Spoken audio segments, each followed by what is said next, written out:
ubuntu bwo gusenga bubamanukire, imbaraga yo gusenga, imbaraga yo kumenya.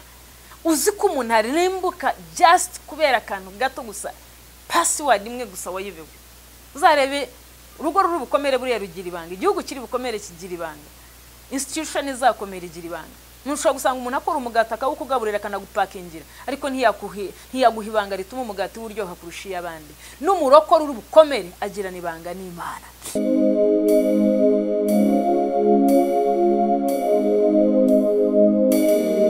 Mwese mudukurikiranye kuri Kurikira TV, Imana yo mwijuru ibaha umugisha, ibishimire kandi banezererwe. Muri kumwe na Pastor Abaton, umushumba wa Successful Christian Ministries, Ministeri y'ivugabutumwa ikorera ku musozi wa Ndera cyangwa se mu murenge wa Ndera. Ndabanza gushimira Imana cyane kubw'abagaragu b'Imana bakorera kuri uyu munara wa Kurikira TV. Uwiteka bishimire kandi abaha umugisha kuba mwatwakiriye, ndetse tukabasha gusangira na bene data benshi n'abantu b'Imana n'abakozi b'Imana babasha gukurikirana Kurikira TV. Ndabasuhuje mwese aho muri mubasha kudukurikirana. Imana yo mwijuru ibaha umugisha. Abatubona kakanya, harabo duhuye n'aba live, harabo bashobora kuzasanga iki kiganiro, gusa nzi ko igihe cyose uzazira uzahabwa umugisha mu izina rya Yesu. Dufitanye umwanya mwiza w'ijambo ry'Imana. Ngiye guhagarara cyane mu gitabo kiri muri Muhanuzi Daniel, cyangwa se igitabo cyanditswe n'umuhanuzi Daniel. Turaza guhagarara mu bice 9. Mbere yuko ntangira ndabanza gusenga. Tugiye guhagarara ku mutwe w'ijambo uvuga ngo kumenya niko kuzana kunesha.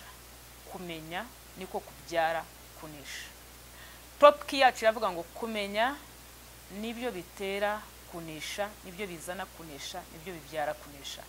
Mbere yuko ninjira rero muri ijambo ry'Imana, mu minota dufitanye yabitari myinshi, uraza kugubwa neza kuko numara kumenya uraza kunesha. Sinzi kiri imbere yawe ariko uraza kunesha. Reka dusenga Imana. Data mu izina ry'Umwami wacu Yesu Kristo, ndagushimiye kubw'uyu munsi uduhaye w'umugisha, ndetse n'ababasha kubana natwe bose kuri uyu munara.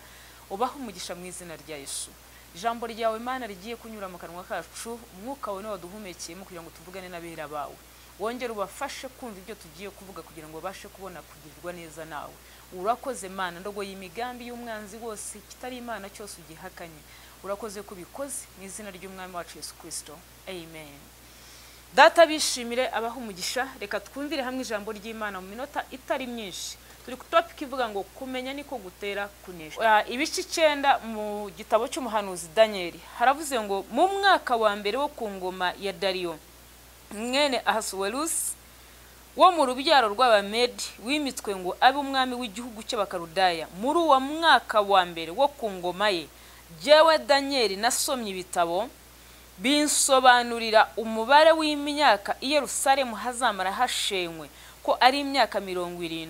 Byavuzwe mu ijambo ry'Uwiteka mu kanwa k'umuhanuzi Yeremiya. Murongo wa 3, mpanga amaso umwami Mana yanjye, mushakisha gusenga no kwiriza ubusa. Nambara ibigunira nisiga ivu, senga Uwiteka Imana yanjye nyaturira nti, Nyagasani Imana nkuru y'igitinyiro, ikomeza gusohoza isezerano no kugirira ibambe abayikunda bakitondera amategeko yayo. Twaracumuye tubibyigenge, twakoze nabi, twaragomye, turateshuka tuva amategeko n'amateka yawe. Ntitwumviye abagaragu bawe n'abahanuzi bajyaga babwira abami bacu n'abatware bacu n'abasekuruza bacu n'abantu bo mu gihugu bose mu izina ryawe. Umutwe w'ijambo uravuze ngo kumenya nibyo bitera kunesha. Iyo uhereye mu gice cya mbere tubona imirimo myinshi Daniel yakoze y'ubutware, ariko yayikoraga ari imbohe, yayikoraga ari imbata, yayikoraga atazi igihe nawe atazi umunyururu uri inyuma ye. Ndashaka kuvugana n'ibihe turimo, ndashaka kuvugana n'abantu bafite amahirwe kuba mudukurikirana aka kanya cyangwa kuba turimo gusangira ijambo ry'Imana. Ndabibonye neza ko ushobora gukomera ari kuri imbohe, ushobora gukomera ariko ufite inzitizi runaka urwana nayo ntiveho. Tubonye abantu bagira ibintu ariko bagasigara mu marira. Icyo nicyo cya kibazo cyo kutamenya. Tubonye abantu batunga amafaranga ariko ntakemura ibibazo bafite, aricyo cya kibazo cyo kutamenya. Tubonye abantu badivosinga bafite byose, aricyo cya kibazo cyo kutamenya. tubonye abantu imiryango isenyuka nta kintu na kimwe Imana yarabakoreye byose aricyo cya kibazo cyo kutamenya. Iyo utangiye neza uyu muhanuzi Daniel yabanye n'Imana mu buryo bwose bushoboka, yabereye abandi umugisha, ariko bari mu gihugu. Bibiliya iravuze ngo ku ngoma y'umwami Dariyo mwene Ahasuwerusi, bari mu gihugu aho nakwita i Babylon, bari mu gihugu cy'ubunyage, ariko ntabwo yari azi cyababesheje mu bunyage. Ushobora kuvuga ngo ntabwo nzi ikintu gitera umuryango wacu kuryana, kirahari. Ntabwo nzi ikintu cyateje uyu munsi wa none kuba tubyara dupfusha, kirahari. Ntabwo nzi ikintu gishobora gutuma family yacu nta muntu ushaka ngo akore mariage neza, kirahari. Ntabwo nzi ikintu gituma dukora buri gihe ubuzima bwacu ntibube mu buzima bwo gutsindishirizwa, kirahari. Bibiliya iravuze ngo mu gihe cy'umwami Dariyo ari ku ngoma, Daniel yinjira mu bitabo by'ububiko. Biranashoboka ko igihe cyose yabereyeho, kuko Imana yaje kumuzamura arakomera, yadusomye mu bice bitatu. Ndetse amaze no gukomera yahishuye inzozi z'umwami yari yarose, ngo asabira na bene se kubona ubuyobozi. We baramutwaye bamushyira ibwami, ariko ngo asabira bene se babanye nawe mu ijoro ryo gusenga, binjinjira abantu bamwe umwami yari yashyize ku rutonde kugira ngo bapfe kuko batabashije gusobanura inzozi ze, umwami Nebukadinezeri. Bayibiri avuga ngo ageze ibwami asabira bene se imyanya. Yagiraga neza cyane. Daniel yari afite umutima mwiza. Iki nacyo gibona n'abantu bake aho Imana ibibuka bakibuka abandi. Ariko Bibiliya iravuze ngo nubwo yari afite umwanya mwiza, yari umunyamahanga muri icyo gihugu. Nubwo yazamuye bene wabo akabashyira muri positions nziza, Daniel still yari imbohe, ntago bamuzaga kumwita impunzi. Ariko hariyo himi kundi y'umwami, byari gutungura Daniel kuva mu mwanya ari matabizi. Ndashaka kuvuga ngo kumenya bizana kunesha. Bibiliya iravuze ngo aza gusoma igitabo cy'umuhanuzi Yeremiya, asanga amateka afatanye n'umuryango wabo. Ndagira ngo nkubwira ngo birakomeye ko wabona wenda wakubwira ikibazo cy'umuryango wanyu, birakomeye ko wamenya impamvu hora wirukanwa mu kazi, you don't know, kuko abantu wahuye nabo bose nta ukuzi. Birashoboka ko ushobora kumenya, birashoboka ko byakugora kubasha kumenya impamvu waba ufite umwuka wicyangira aho ujya hose bakwanga kandi uri umuntu mwiza ku isura, ubana n'abantu, ugerageza kubana n'abantu neza. Ariko ndashaka kubwira ngo kirahari, ninda wakikubwira niwo muti tugiye kuganaho ndetse twerekera no gusoza.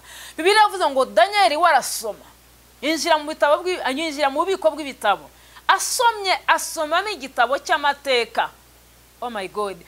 Bibiliya iravuze ngo nawe yarikanze. Bene data ndagira mbabwire ngo uramutse umenya ikintu urwana nacyo, uwo munsi niwo munsi wawe wo kunesha, niwo munsi wo gutsinda. Asomye asanga banditsweho iyi nkuru. Isiraheli yose, komeza usome icyo cyanditswe n'ugirirwa amahirwe yo gusoma igitabo cy'umuhanuzi Daniel, hera ku muci 9. Asanga Isiraheli basezeranyijwe ko batangiye kureka Imana, batangiye gukura amategeko y'Imana mu kanwa kabo. Ijambo ry'Imana rirambwiye ngo Uwiteka abwira Yeremiya ngo kuko batacyubaha amategeko n'amateka yanjye, ngiye kubatatanyiriza mu bihugu by'amahanga, kandi aba bantu ubwoko buzamara y'imyaka 70 ari abanyagano. Daniel Bibiliya avuga ngo amaze kubisoma yumva atakaje agaciro, nta wamukuye mu mwanya yari arimo, yumva nawe abuze imyaka 70 tena yavuzwe n'Imana itavuzwe n'umuntu. Bibiliya irambwira ngo ashaka umuti w'igisubizo, ashaka ku maso h'Imana. Ubundi ikintu mwashizweho n'amateka mugikurwaho n'andi mateka, ikintu washizweho n'Imana ugikurwaho n'Imana. Muntu wakuroze niwe ushobora kurogora, ariko ubundi muri sekta y'Imana umuntu wakuroze utazi, dufite Imana mu gihugu cyo mu ijuru ishobora kugukura ahantu abantu bagushize, ishobora kugukura ahantu family yagushize. Ndaguha amakuru meza muri uyu mwanya mu izina rya Yesu. Daniel akimara gusoma iyi nkuru, yibutse ubutwari yari afite, yibutse igikundiro afite mu gihugu, yibutse abantu bose yagiye yagirira neza, yibutse abantu yazamuye. Aravuga tubi ibintu byose ndimo nkora, ndabikora ndi umunyururu, ndabikora ndi muri exile, ndabikora ndi umunyagano, ndabikora ntari iwacu, ndabikora mfitweho ikintu navuzwe riho n'Imana. Bayibiri avuga ngo umutima we wuzura umubabaro, afata igihe cyo gushaka ku maso h'Imana. Ndayambabwira inshuti za Kristo, Yesu yavuze ijambo ryiza cyane, aravuga ngo abantu banje nibamenye ukuri bazabatuka. muri Hoseya ho bice 4 hakavuga ngo abantu banje barapfuye bazize kubura ubwenge.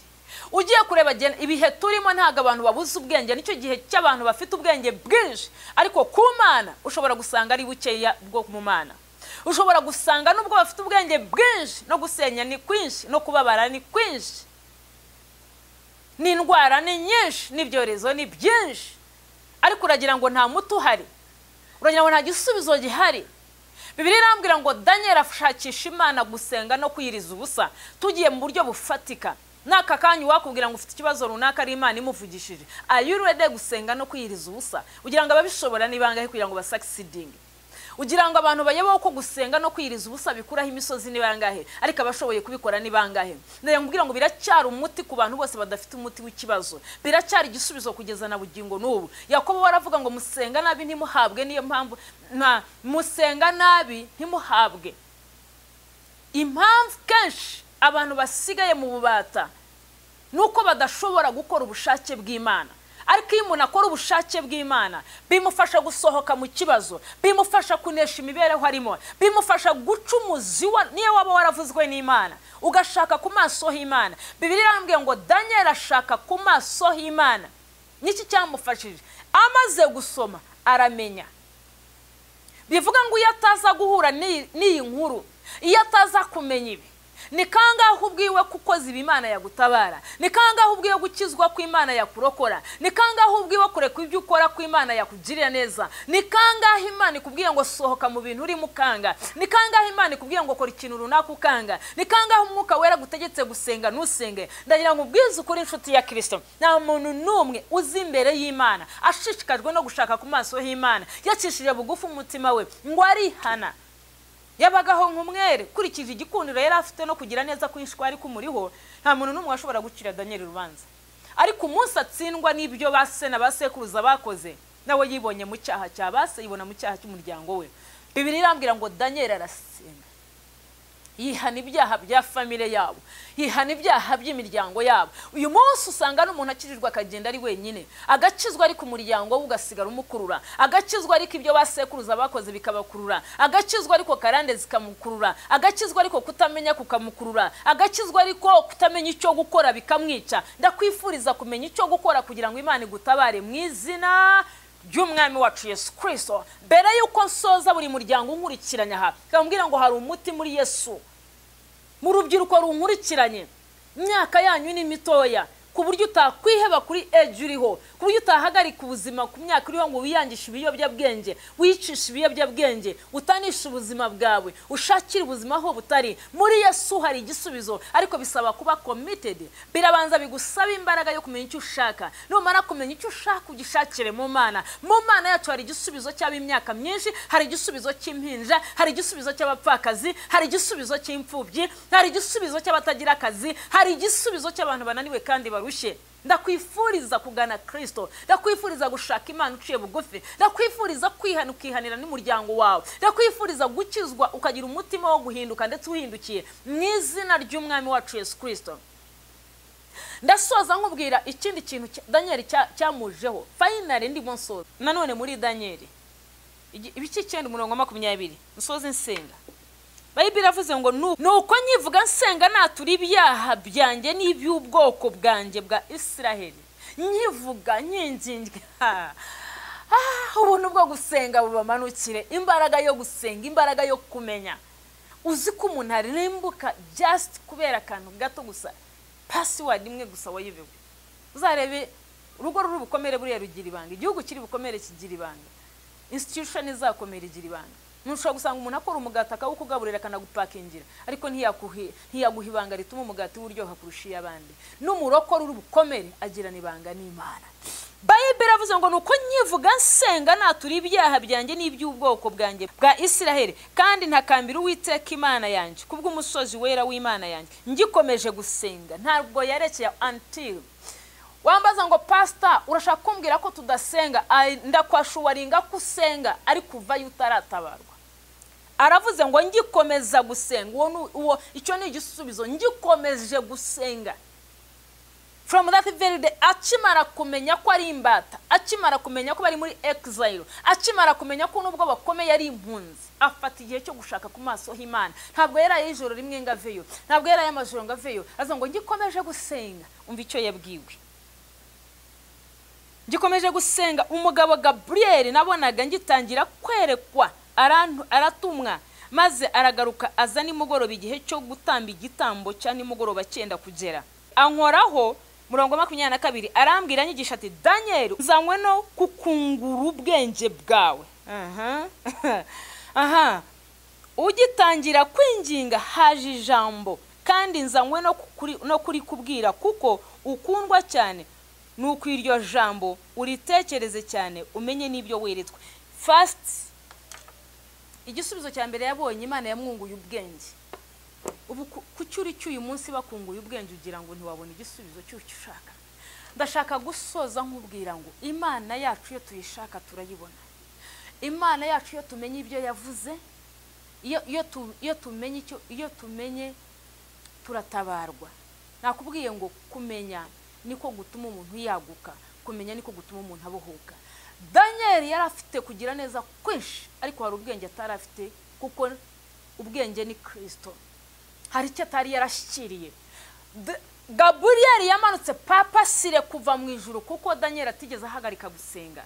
Ijambo ry'Imana rambwiye ngo akomeje gusenga, Imana yohereza marayika Gabriel, aramubwira ngo genda wungure Daniel ubwenge, nzakomerezaho.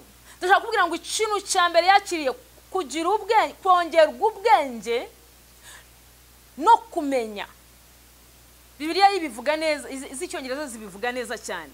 Ndashaka kubwira ngo uyu mugoroba intsinzi irahari mu izina rya Yesu. Dufite Kristo wuzuye utari igice, dufite Imana y'amaboko itanaginanirwa, dufite Imana itari impumyi ngo ireke kumva amasengesho yacu, dufite Imana ireba kurusha uko tureba, dufite Imana ifite amagambo kuruta ayo tuvuga. Yaduhaye kuvuga iravuga. Ariko urashaka iki? Ikungura iki? Daniel yunguye ubwenge kuko yarasanzwe ari umuhanga. Imana ifatira ku cyo yarazirongera iramukubira, bivuye mu kwihana, ibabarira family, igabanya imyaka y'ibihano, ihereza Daniel ubwenge.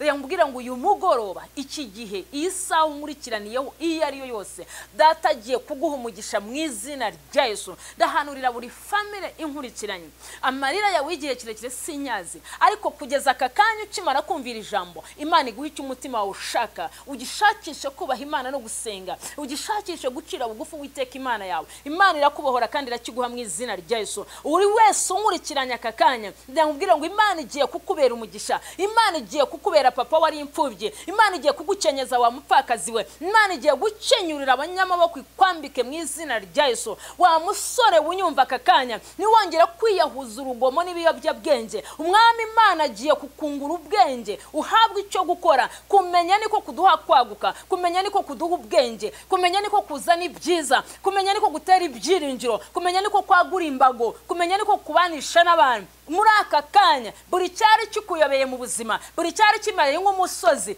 Imana Isiraheli igicishe bugufi, wakire gutabarwa ku Visiyoni. Ndagira ngo nsoze nkubwira ngo Yesu aragukunda.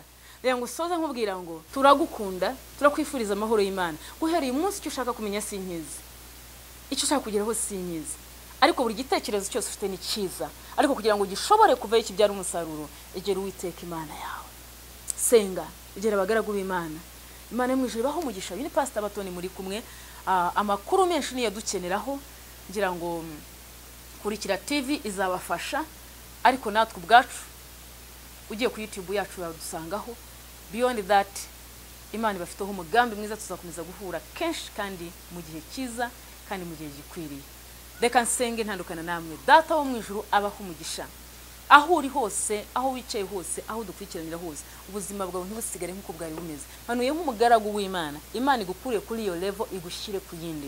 Imana igukure kuri urwo rwego rwo kutamenya ugere ku rwego rwo kumenya. Imana igukura aho hantu wari uboheye gushyire mu bantu babohowe. From now, guhera aka kanya uri umutsinzi no kurutaho, mu izina ry'Umwami wacu Yesu Kristo. Amen. Imana ibahe umugisha. Shalom.